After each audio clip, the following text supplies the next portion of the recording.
अस्सलाम वालेकुम guys. Question है यहाँ पे हमें शो करना है। फंक्शन इसने यहाँ पे दे दिया है। तो जो चीज़ शो करनी है वो ये कि आपका ये जो फंक्शन इसने गिवन दिया हुआ है has minimum value eight this critical value, जो कि इसने यहाँ पे दी हुई है 1/e। सो ये आ गई हमारी क्रिटिकल वैल्यू जो इसने यहाँ पे गिवन दी हुई है, लेकिन स्टिल ये प्रूफ का हिस्सा होगा। ठीक है, हमें ये चीज़ फाइंड आउट करके शो करनी है। पहली चीज़ हमें यही चीज़ शो करनी है कि आपके पास एक ही क्रिटिकल वैल्यू आएगी और आपके पास वो क्या होगी 1/e। सेकेंडली जो हमें चीज़ शो करनी है वो ये कि आपका ये जो गिवन फंक्शन इसने दिया हुआ है has minimum value eight this critical value. तो सेकेंडली हमें जो चीज़ शो करनी है वो ये। अब स्टेपिंग के बारे में बात कर लेते हैं।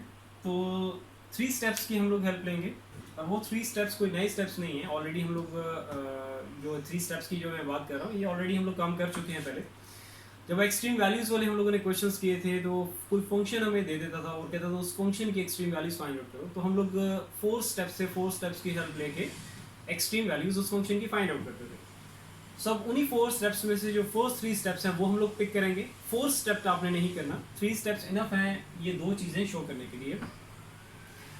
सो स्टेपिंग की बात भी हो गई। अब एक बहुत ही बेसिक लेवल की चीज़ है, इसी तरह का सेम प्रॉब्लम पहले भी एक किया हुआ है तो उसमें मैं वो चीज़ बता चुका हूँ। लेकिन स्टिल क्योंकि अक्सर स्टूडेंट आते हैं कि कुछ क्वेश्चन कुछ प्रॉब्लम्स की तरफ नहीं जाते, जैसे फॉर एग्जांपल कई बच्चों को प्रॉब्लम आ रही है डायरेक्ट इस वाले क्वेश्चन के अंदर, तो वो डायरेक्टली फिर इस पे आते हैं उस पे नहीं जाते। इसलिए मैं जो बेसिक जो चीज़ें होती हैं वो रिपीट कर देता हूँ। अच्छा, वो बेसिक लेवल की चीज़ क्या है?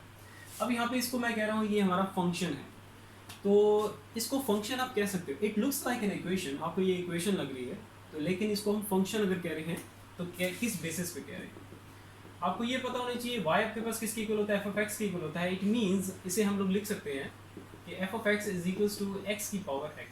इस तरह करके हम लोग इसको लिख सकते हैं। सो जब मैं इसको कहूँगा कि ये आपका फंक्शन है तो इससे आप लोगों ने कंफ्यूज नहीं होना। अब चलते हैं प्रूफ की तरफ। 3 स्टेप्स होंगे। फर्स्ट स्टेप से स्टार्ट लेने से पहले, फर्स्ट स्टेप स्टार्ट करने से पहले हम लोग क्या करेंगे, यहाँ पे इसमें फंक्शन दिया हुआ है। फंक्शन कुछ इस तरह का है कि आपकी ये देख रहे हो बेस जो है वो वेरिएबल है और वेरिएबल इसकी जो पावर है वो भी वेरिएबल है। मीन्स वेरिएबल की पावर वेरिएबल है। तो सबसे पहला काम हमें ये करना होगा, यहाँ से ये जो पावर में वेरिएबल पड़ा हुआ है इसको डिस्प्लेस करके यहाँ पे नीचे लेके आना होगा। सो इसके लिए हम लोग हेल्प लेंगे नेचुरल लॉग। नेचुरल लॉग की एक प्रॉपर्टी है, उसकी हेल्प से हम लोग इसको यहाँ से डिस्प्लेस कर सकते हैं। सो पहले जो पावर वेरिएबल की पावर वेरिएबल है इसको पहले यहाँ से डिस्प्लेस करना। सो इसके लिए फिर आप लोग ले लो taking natural log both sides. So natural log of y is equals to natural log of x की पावर x। अब नेचुरल लॉग की प्रॉपर्टी क्या होती है कि नेचुरल लॉग सामने बेस और बेस की जो भी पावर होगी उसको आप लोग यहाँ पे डिस्प्लेस करके लेके आ सकते हो। जो भी पावर वेरिएबल हो कांस्टेंट हो कुछ भी हो, तो natural log of y is equals to x into natural log of x ही हो जाएगा। तो इसको हमने डिस्प्लेस कर दिया, तो उसको यहीं पे फिर आप इसको लेबल कर देना है इक्वेशन नंबर फर्स्ट करके। अब हम लोग अपना जो फर्स्ट स्टेप है वो स्टार्ट कर सकते हैं। हम लोगों ने अभी तक इसीलिए स्टार्ट नहीं किया था क्योंकि वेरिएबल की पावर वेरिएबल थी। जैसे ही डिस्प्लेस हो इक्वेशन उसको नंबरिंग करके लेबलिंग करके आप स्टार्ट करो। तो स्टेप नंबर फर्स्ट में हमें फाइंड आउट करना होता है first derivative dy by dx। dy by dx find out करने के लिए हम लोग डिफरेंशिएट कर देंगे इक्वेशन फर्स्ट को with respect to x on both sides. So d by dx natural log of y, d by dx x into natural log of x। यहाँ पे ये जो x है इसको मैं कह रहा हूँ पहला फंक्शन और इस नेचुरल लॉग ऑफ x को कह रहा हूँ दूसरा फंक्शन। ये फंक्शंस की फॉर्म में मैंने इसको लेबलिंग इसीलिए किया है क्योंकि नेक्स्ट स्टेप पे मैं इस पर लगाने जा रहा हूँ प्रोडक्ट रूल, तो आपको समझने में आसानी होगी। और लेफ्ट हैंड साइड पे नेचुरल लॉग के डेरिवेटिव का जो रूल है वो आपने लगा देना है। सो हमारे पास लेफ्ट हैंड साइड पहले देखते हैं नेचुरल लॉग ऑफ y। तो नेचुरल लॉग के साथ यहाँ पे सामने जो भी होगा उसको आपने 1 बाई करके लिख देना है। y है तो 1 बाई वाई आ जाएगा और इसी का फिर डेरिवेटिव भी सामने लिख देना है, तो ये आ जाएगा d by D X Y. Left hand side तो होगी। अब चलते हैं राइट हैंड साइड पे। प्रोडक्ट रूल, प्रोडक्ट रूल क्या होगा कि पहला function as it is derivative दूसरे फंक्शन का प्लस दूसरा function as it is derivative पहले फंक्शन का।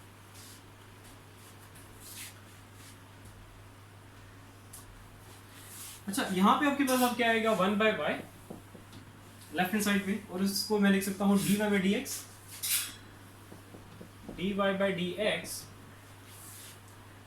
राइट हैंड साइड पे अब चलते हैं, यह आ जाएगा x, natural log of x का डेरिवेटिव लोगे तो क्या आएगा 1 by X plus natural log of x, और x का डेरिवेटिव लोगे तो क्या आएगा 1।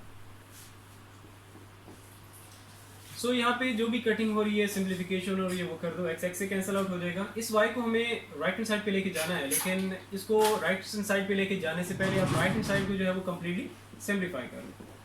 अब इसको यहीं पे रहने देते हैं 1 plus natural log of x।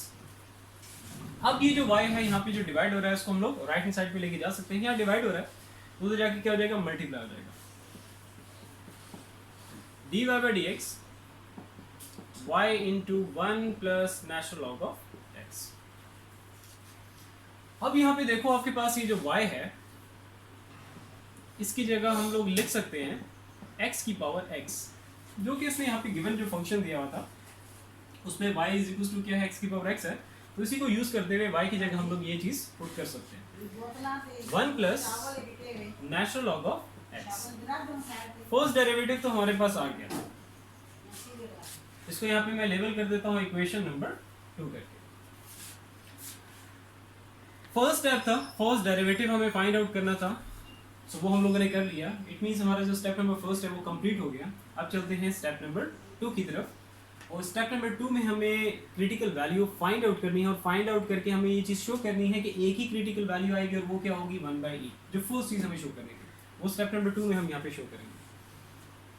Step number 2 I think यहाँ से स्टार्ट कर लेते हैं। फर्स्ट डेरिवेटिव है ऑलरेडी साइड पे लिखा हुआ है, ये साइड सारी इरेज हम कर सकते हैं।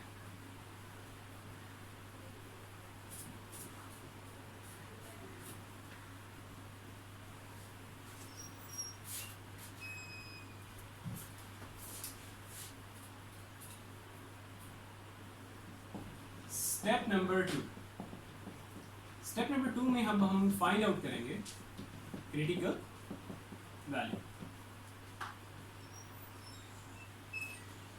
अब मैं क्रिटिकल वैल्यूज नहीं लिख रहा, वैल्यू लिख रहा हूँ, क्योंकि हमें पता है एक ही वैल्यू आनी है, वो उसमें यहाँ पे गिवन दी हुई है, और जो अब हम फाइंड आउट करके शो करेंगे कि वो आपके पास 1 बाई ई ही होगी, और उसको रिप्रेजेंट करेंगे x से। So critical value find out करने के लिए हम लोग क्या करेंगे, पुट कर देंगे फर्स्ट डेरिवेटिव जो कि हम लोग ऑलरेडी यहाँ पे फाइंड आउट कर चुके हैं, उसको फर्स्ट डेरिवेटिव को इक्वल टू 0 पुट करना है। फर्स्ट डेरिवेटिव हमारे पास क्या है x की power x, 1 plus natural log of x, इसको इक्वल टू 0 किया। अब यहाँ पे भी एक कॉन्सेप्चुअल चीज़ आती है, जैसे इसी तरह का प्रॉब्लम हम लोगों ने पहले किया था, तो उसमें भी हम लोगों ने वो चीज़ मेंशन की थी सब में, तो यहाँ पे भी मेंशन आपने करना है। तो यहाँ पे आपने मेंशन करना है कि x जो है वो 0 के इक्वल नहीं हो सकता, x नॉट इक्वल टू 0। वो क्यों? क्योंकि अगर 0 के इक्वल होता है तो आपके पास ये चीज़ क्या बन जाएगी, मैं यहाँ पे चलो पहले आपको समझा देता हूँ। अगर उल्टा ले रहे हैं, ठीक है, अगर x इक्वल टू 0 हो जाता है तो ये आपके पास देखो क्या बनेगा, क्योंकि बेस भी आपके पास x है, पावर भी x है, तो 0 की पावर 0 हो जाएगा, और 0 की पावर 0 आपके पास क्या होता है, अनडिफाइंड चीज़ है। तो अनडिफाइंड चीज़ को कभी भी आप 0 के इक्वल लिख नहीं सकते, ठीक है। तो यहाँ पे आपने फिर मेंशन करना है कि x की पावर x, इसकी वजह से x की पावर x आपके पास क्या होगा, वो भी नॉट इक्वल टू 0 है। इट मीन्स टू से कि ये वाली जो चीज़ हम इसको स्किप करेंगे और हम जस्ट लिखेंगे 1 plus natural log of x equals to 0। I hope ये स्किप करने की रीज़न आपको क्लियर होगी, ये आप लोगों ने इस तरह लास्ट में ही सामने मेंशन किया। अब यहाँ से हम लोग फाइंड आउट कर लेंगे x की वैल्यू 1, यहाँ पे इसके साथ कोई साइन नहीं, मीन्स क्या होगा पॉजिटिव, तो इसको राइट साइड पे लेके जाओगे तो साइन इन्वर्ट हो जाएगा, -1 हो जाएगा। अब यहाँ से हमें x की वैल्यू चाहिए, नेचुरल लॉग ऑफ x नहीं चाहिए, मीन्स x को नेचुरल लॉग से फ्री करना है। तो इसके लिए यहाँ पे मैं काम करूँगा माइनस, ये जो 1 है इसकी जगह यहाँ पे मैं लिख सकता हूँ natural log of e according to the requirement, क्योंकि इस नेचुरल लॉग को, इस x को हमें नेचुरल लॉग से फ्री करना है। तो 1 हमें पता है कि किसके इक्वल होता है, नेचुरल लॉग ऑफ ई के इक्वल होता है। ये भी आपने सबने यहाँ पे मेंशन करना है कि नेचुरल लॉग ऑफ ई आपके पास 1 के इक्वल होता है। इसी वजह से हम लोग 1 है तो उसकी जगह नेचुरल लॉग ऑफ ई लिख सकते हैं। अब यहाँ से आप लोगों ने नेचुरल लॉग डायरेक्टली इसका कैंसिल आउट नहीं करना। अब यहाँ पे एक और स्टेप है, ये देखो यहाँ पे क्या है, माइनस, नेगेटिव साइन है, तो इसको मैं थोड़ा सा और एलेबोरेट करूंगा। माइनस और यहाँ पे अगर मैं 1 लगा दूं तो इक्वालिटी डिस्टर्ब नहीं होगी, हम लोग कर सकते हैं, 1 यहाँ पे लगा सकते हैं। अब आपने रिवर्स काम करना है। स्टार्टिंग में हम लोगों ने क्या किया था कि हमारे पास इस तरह का फंक्शन था, तो इस जो वेरिएबल पावर थी, मतलब वेरिएबल की पावर वेरिएबल थी, इसको डिस्प्लेस करने के लिए हम लोगों ने नेचुरल लॉग की प्रॉपर्टी की हेल्प ली थी, और यहाँ से जो पावर थी उसको डिस्प्लेस करके हम लोग यहाँ पीछे लेके आए थे। तो अब उल्टा काम करना है। अब आपके पास यहाँ पे नेचुरल लॉग के पीछे यहाँ पे क्या पड़ा है, -1, तो इसको अब लेके जाएंगे इसकी e की पावर। तो natural log of x is equals to natural log e की पावर क्या आ जाएगी, -1। अब यहाँ पे आप इस जो x के साथ नेचुरल लॉग है इसको फ्री कर सकते हो, ये कैंसिल आउट हो जाएंगे। हमारे पास रिजल्ट क्या आ जाएगा, मैं ऊपर लिख देता हूँ, ऐसा कहते हैं यहाँ, इस जो नीचे स्पेस है इसको यूज कर लेते हैं। तो हमारे पास यहाँ पे आ जाएगा x, जो बाकी रिमेनिंग चीज बच गई है वो ये। अब किसी भी आपके पास कोई भी चीज़ हो, उसकी पावर नेगेटिव अगर है, उसको पॉजिटिव करने के लिए हम क्या कर देते हैं, तो उसको नीचे लेके आएंगे, 1 बाय करके लिखेंगे तो पावर उसकी पॉजिटिव हो जाएगी, +1। लेकिन ये +1 यहाँ पे पावर को मेंशन करने की जरूरत नहीं है। तो हमारे पास यहाँ पे आ गया x is equal to 1/e। एक क्रिटिकल वैल्यू आई है जो कि इसने यहाँ पे गिवन दी हुई थी, और वो 1/e है, और 1/e ही आनी चाहिए थी। तो वो हम लोगों ने जो पहली चीज़ शो करनी थी वो हम लोगों ने कर दी। अब चलते हैं, ये हमारा स्टेप नंबर 2 कंप्लीट हो गया। अब आगे जो मुझे जरूरत पड़ेगी, इस फर्स्ट डेरिवेटिव की जरूरत पड़ेगी और इस क्रिटिकल वैल्यू की जरूरत पड़ेगी। सो अब चलते हैं स्टेप नंबर 3 की तरफ, और स्टेप नंबर 3 में हम लोग शो करेंगे कि आपका ये जो गिवन फंक्शन है ये मिनिमम वैल्यू रखता है एट दिस क्रिटिकल वैल्यू, जो कि हम लोग यहाँ पे फाइंड आउट करके इसको शो कर दिया। स्टेप नंबर 3,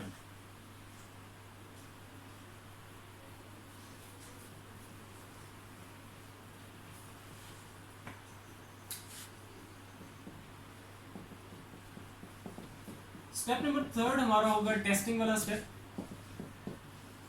और क्रिटिकल वैल्यू जो कि हम लोग फाइंड आउट कर चुके हैं, जो कि ऑल जो कि गिवन थी, हमें जस्ट शो करनी थी, फाइंड आउट करके शो करना था, वो हम लोगों ने कर दी। सो इस क्रिटिकल वैल्यू की हेल्प लेते हुए हम लोग अभी टेस्टिंग करेंगे। और जो आपका अब टेस्टिंग के रूल्स की बात कर लेते हैं। टेस्टिंग के 2 रूल्स हैं, second derivative rule and first derivative rule. तो आपने प्रायोरिटी हमेशा किसको देनी है, सेकंड डेरिवेटिव रूल को देनी है। तो यहाँ पे आ जाएगा second derivative rule. Second derivative rule self defined है, मींस हमें सेकंड डेरिवेटिव की जरूरत पड़ेगी। फर्स्ट डेरिवेटिव ऑलरेडी हम लोग यहाँ पे फाइंड आउट कर चुके हैं। सो डिफरेंशिएट कर देंगे इक्वेशन 2 को with respect to x both sides. तो हमारे पास क्या रहेगा, second derivative d by dx, dy by dx, d by dx x की power x into 1 plus natural log of x। अब यहाँ पे मैं इसे कहने जा रहा हूँ x की पावर x को पहला फंक्शन, और 1 plus natural log of x को कहने जा रहा हूँ दूसरा फंक्शन। आपको समझ आ गई होगी, क्योंकि नेक्स्ट स्टेप इस पे लग जाएगा प्रोडक्ट रूल, तो समझने में आपको आसानी होगी। और यहाँ पे dy by dx की फॉर्म में हम लोग जो सेकंड डेरिवेटिव उसको कैसे रिप्रेजेंट करेंगे, d² डिवाइडेड बाय dx का स्क्वायर। सो इस पे लग जाएगा प्रोडक्ट रूल। प्रोडक्ट रूल क्या होगा, पहला function as it is, derivative दूसरे फंक्शन का, प्लस दूसरा फंक्शन एज इट इज, आगे स्पेस नहीं, मैं नीचे लिख रहा हूं, ठीक है, ये इससे मल्टीप्लाई हो रहा होगा, x की पावर x। सो पहला function as it is, derivative दूसरे फंक्शन का, प्लस दूसरा function as it is, derivative पहले फंक्शन का। आगे चलते जाओ, x की पावर x ये एज इट इज आ जाएगा। अब यहाँ पे 1 का सेपरेट डेरिवेटिव लो, नेचुरल लॉग ऑफ x का सेपरेट डेरिवेटिव लो। सो 1 एक कांस्टेंट, उसका डेरिवेटिव क्या होगा 0, प्लस नेचुरल लॉग x का डेरिवेटिव क्या होगा 1/x, plus 1 plus natural log of x। और यहाँ पे आपके पास ये जो चीज है, अब यहाँ पे आप देखो कि आपके पास ये क्या है, x की पावर x, x की पावर x आपके सामने ये जो इसने गिवन फंक्शन दिया हुआ था वो किसकी इक्वल है, y की इक्वल है। तो हम लोग यहाँ पे लिख सकते हैं dy by dx, क्योंकि इसकी जगह क्या आ जाएगा y, तो dy by dx। अब dy बाई डी एक्स क्या है ये हम लोग फाइंड आउट कर चुके हैं, जस्ट इसकी वैल्यू यहाँ पे पुट करनी है। तो dy बाई डी एक्स आपके पास क्या था ये, तो उसकी जगह आप नेक्स्ट स्टेप इसमें पुट कर दो। नीचे स्पेस नहीं, आई थिंक ऊपर कर दो।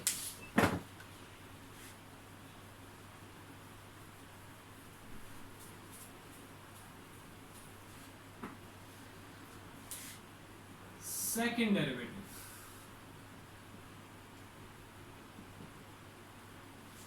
सो यहाँ पे हमारे पास क्या बचेगा, x की पावर x 1 बाई एक्स, और यहाँ पे आपके पास plus 1 plus natural log of x और dy by D X. Space नहीं है तो स्पेस बना लेते हैं।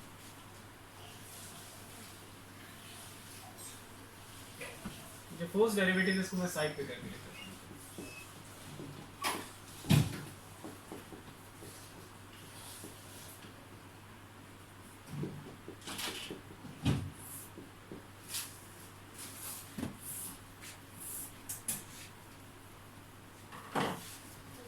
अच्छा, 1 plus natural log of x dy by D x है, तो dy बाई डी एक्स की जगह हम लोग क्या लिख सकते हैं, x की power x 1 plus natural log of x।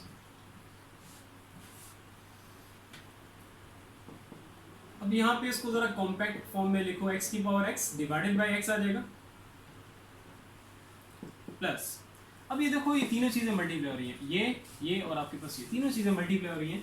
तो थोड़ा सा इसको अरेंज भी कर दो, x की पावर x पहले आ जाएगा, और आपके पास ये जो दो है 1 plus natural log of x 1 plus natural log of x, तो इसको लिख सकते हैं 1 plus natural log of x का होल स्क्वायर। बस आगे इसको ये ज़्यादा इसको सॉल्व करने की ज़रूरत नहीं है, ज़्यादा इसको सिंप्लीफाई करने की ज़रूरत नहीं है, बस यहीं पे इसको स्टॉप करो। यहाँ पे हम कह देंगे कि ये हमारे पास क्या आ गया है, सेकेंड डेरिवेटिव, और इसको यहाँ पे लेबल कर देंगे इक्वेशन नंबर 3। अब क्या करना है, जो क्रिटिकल वैल्यू है इसको पुट करेंगे इक्वेशन 3 में, या अनसिंपल वर्ड सेकंड डेरिवेटिव में, तो पुट कर दो x equals to 1 by e in equation number 3। So second derivative जहां जहां पे x होगा वहां पे अपने 1 बाई e पुट कर देना है, और जो लेफ्ट हैंड साइड उसको कैसे रिप्रेजेंट करोगे, जब भी आपने क्रिटिकल वैल्यू पुट करनी है और आपकी जो लेफ्ट हैंड साइड में वो dy बाई डी एक्स की फॉर्म में सेकंड डेरिवेटिव अगर होगा, तो आपने स्ट्रेट लाइन लगानी है और यहाँ पे लिखना है at x equals to 1 by e, जो भी क्रिटिकल वैल्यू होगी आपने फिर इस तरीके से लाजमी यहाँ पे मेंशन करनी है, इज इक्वल्स टू जहाँ जहाँ पे x है वहाँ पे 1 बाई e, 1 बाई e की power 1 by e divided by 1 by e plus 1 by e की power 1 by e 1 plus natural log 1 by e, इसका आ जाएगा यहाँ पे होल स्क्वायर। नेक्स्ट आगे, अब यहाँ पे देखो कि डिनोमिनेटर में एक फ्रैक्शन पड़ी हुई है, तो इसको अरेंज करके हम लिख सकते हैं, ये ऊपर आ जाएगा e 1 बाई e की power 1 by e plus 1 by e की पावर 1 बाई e, और यहाँ पे आ जाएगा अंदर ब्रैकेट में 1 प्लस, अब नेचुरल लॉग आपके पास 1 बाई e है, तो यहाँ पे नेचुरल लॉग, ये स्टेप्स मैं डिटेलिंग में रहूँगा ताकि आप लोगों की जो बेसिक्स हैं वो क्लियर हो जाए, ठीक है।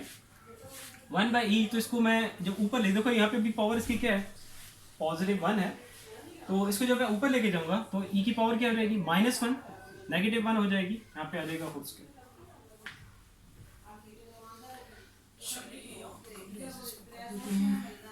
सॉल्व करते जाओ आगे इसको, जब तक ये सिंप्लीफाई सॉल्व होता जाएगा, इसको सॉल्व करते जाओ और देख रहे हैं एंड में कि साइन क्या है, और साइन मैं एडवांस आपको बता देता हूँ क्या आना चाहिए सेकंड डेरिवेटिव का एट दिस क्रिटिकल वैल्यू, तो वो आपके पास क्या आना चाहिए, पॉजिटिव आना चाहिए, क्योंकि हमें यहाँ पे जो चीज़ शो करनी है कि आपका जो गिवन फंक्शन है ये मिनिमम वैल्यू रखता है at this critical value. So second derivative D square Y divided by D X square at critical value X is equal to 1 by E, so e 1 by e की whole power 1 by e plus 1 by e की whole power 1 by e 1 plus natural log, अब यहाँ पे देखो e की आपके पास यहाँ पे नेचुरल लॉग, सामने यहाँ पे ये बेस और इसकी पावर क्या है -1 है, तो वो नेचुरल लॉग की प्रॉपर्टी को आपने यूज करना है, और ये जो आपके पास यहाँ पे पावर है इसको डिस्प्लेस करके यहाँ पीछे लेके आ सकते हो। तो यहाँ पे अगर इसको आप लेके आएंगे तो हमारे पास क्या होगा, ये तो प्लस ऑलरेडी है, ये -1 इधर आ जाएगा, और हमारे पास आगे बच जाएगा नेचुरल लॉग ऑफ e, और इसकी पावर आ जाएगी होल का स्क्वायर। ई 1/e की पावर होल आपके पास 1/e प्लस 1/e की whole power 1/e 1 plus minus minus 1 natural log of E आपके पास किसके इक्वल होता है 1 के इक्वल होता है। यहाँ पे सामने मेंशन कर दो, जब भी आप ये चीज लगाओगे आपने लाजमी मेंशन करना है, ठीक है, जिस भी स्टेप पे। अच्छा अब आपके पास यहाँ पे क्या है नेचुरल लॉग ऑफ ई 1 के इक्वल होता है, तो हमने नेचुरल लॉग ऑफ ई की जगह यहाँ पे 1 पुट कर दिया। आगे से इसको आप थोड़ा सा और सिंप्लीफाई करो तो आपके पास यहाँ पे आ जाएगा 1/e प्लस 1/e की होल पावर 1/e 1 इंटू 1 आपके पास क्या होगा 1 का स्क्वायर। अब देखो ये 1 माइनस 1 क्या हो जाएगा 0, 0 का स्क्वायर क्या होगा 0, 0 से कुछ भी मल्टीप्लाई हो रहा होगा वो क्या हो जाएगा 0, तो ये सारे का सारा 0 हो जाएगा। तो हमारे पास जस्ट क्या बच जाएगा e इंटू 1/e की होल पावर 1/e, जस्ट आपके पास ये बच जाएगा। तो सेकंड डेरिवेटिव का रिजल्ट हमारे पास आ गया at critical value x equals to 1/e। वो आपके पास क्या है यहाँ पे अगर कोई साइन नहीं है तो क्या होगा पॉजिटिव। तो हम लोग यहाँ पे अब नीचे यहाँ पे लिख सकते हैं कि आपका जो सेकंड डेरिवेटिव का रिजल्ट है at critical value x equals to 1/e। चलो मैं इसको ऊपर करके लिख देता हूँ ताकि आप लोगों को नजर सही है। सेकंड डेरिवेटिव का result at critical value x equals to 1/e, वो आपके पास क्या है पॉजिटिव आया, इज ग्रेटर देन 0 है क्योंकि साइन आपके पास क्या है पॉजिटिव, और पॉजिटिव ही आना चाहिए। मैं आपको एडवांस में ही बता चुका था क्योंकि यहाँ पे हम लोग ये चीज शो कर रहे हैं, कोई चीजें फाइंड आउट या टेस्टिंग नहीं कर रहे, ये चीजें ऐसे ही आनी चाहिए क्योंकि शो करना है हमें। तो सेकंड डेरिवेटिव का result at critical value greater than 0 positive है, तो हम नीचे अब लिख सकते हैं, नीचे स्पेस नहीं मैं यहाँ ऊपर लिख देता हूँ। तो हम लोग यहाँ पे लिख सकते हैं कि आपका जो सेकंड डेरिवेटिव का रिजल्ट है at critical value x equals to 1/e। अच्छा वो तो मैंने चलो वहां पे लिख दिया, ठीक है। अब यहाँ पे जस्ट वर्डिंग लिख देते हैं, ठीक है। वो तो मैंने जो चीज मेंशन कर रही थी वो मेंशन कर दिया। तो अब यहाँ पे जस्ट इसको कंक्लूड करते हैं। यहाँ पे आप लिखोगे कि the given function f of x, जिसको यहाँ पे हम लोगों ने रिप्रेजेंट किया हुआ है y की फॉर्म में, हैज मिनिमम वैल्यू, क्योंकि आपका सेकंड डेरिवेटिव का result at critical value x equals to 1/e क्या है ग्रेटर देन 0 पॉजिटिव है, तो मिनिमम वैल्यू रखता है आपका given function at critical value x equals to 1/e। So it's proved. So I hope clear होगा। दो चीजें हमें शो करनी थी, दोनों की दोनों चीजें हम लोगों ने शो कर दी, 3 स्टेप्स की हेल्प ली है जस्ट। सो स्टिल अगर कहीं पे कंफ्यूजन है किसी भी तरह की, आप देख रहे हो कि बहुत ही बेसिक लेवल की जो कैलकुलेशन सिंप्लीफिकेशन वो भी मैंने स्टेप बाय स्टेप करवाई है, ताकि आप लोगों को कहीं भी किसी भी स्टेप पे किसी भी कैलकुलेशन सिंप्लीफिकेशन में आप लोगों को किस तरह की कोई प्रॉब्लम ना फेस करनी पड़े, इसीलिए एक एक चीज़ मैं डिटेलिंग में करवाता हूँ। लेकिन स्टिल अगर कहीं कन्फ्यूजन है, कोई चीज़ समझ नहीं आई, अगर आपको किसी भी स्टेप में कोई सिंप्लीफिकेशन कैलकुलेशन या कोई डेरिवेशन का यहाँ पे जो रूल लगा है उसमें अगर कोई प्रॉब्लम है तो आप लोग नीचे कमेंट सेक्शन में कमेंट करके पूछ सकते हैं। इंशाल्लाह ताला फिर नेक्स्ट वीडियो में मिलते हैं। अपना बहुत सारा ख्याल रखो, अल्लाह हाफिज़। लेकिन जाने से पहले एक और चीज़ मैं बताता जाऊँ, ये वाला क्वेश्चन और इससे पहले जो क्वेश्चन किए दोनों बोर्ड पॉइंट ऑफ व्यू से इंपॉर्टेंट है। सो इनकी प्रैक्टिस तो करो ही, लेकिन इसके अलावा जो आपके अनइम्पोर्टेंट क्वेश्चन होते हैं, मतलब जिनका पता होता है नहीं आने अगर आप लोगे, तो उनकी भी प्रैक्टिस किया करो। वो आपको दूसरे तरीके से फ़ायदा देंगे। वो इस तरह के आप लोगों की जो कैलकुलेशन है सिम्प्लीफिकेशन है वो स्ट्रॉन्ग होंगी, क्योंकि जितना आप अपने हाथ से प्रैक्टिस करोगे तो उतनी ज़्यादा आपकी जो मैथमेटिक्स है वो स्ट्रॉन्ग होगी। सो इसलिए आप ये ना देखो अभी कि आपके कौन से इंपॉर्टेंट क्वेश्चंस हैं कौन से अनइम्पोर्टेंट हैं, ये चीज़ ना देखो अभी, ठीक है। तो जो भी है आपकी मतलब एक्सरसाइज में जितने भी क्वेश्चंस हैं, उसके बाद जो एग्जांपल्स हैं, क्योंकि अभी एक्सरसाइज जब आपकी सारी एक्सरसाइज कंप्लीट हो जाएंगी तो उसके बाद मैं एग्जांपल्स भी करवाऊंगा, तो उनकी भी आप लोग प्रैक्टिस किया करो, उनमें से भी क्वेश्चन आ जाता है अक्सर। सो जितनी भी हो सकता है बस प्रैक्टिस करो। यही चीज़ें जो आप प्रैक्टिस अपनी जो अपना हार्डवर्क करोगे आपके आगे काम आएगा। सो इंशाल्लाह ताला फिर नेक्स्ट वीडियो में मिलते हैं। अपना बहुत सारा ख्याल रखो। अल्लाह हाफिज़।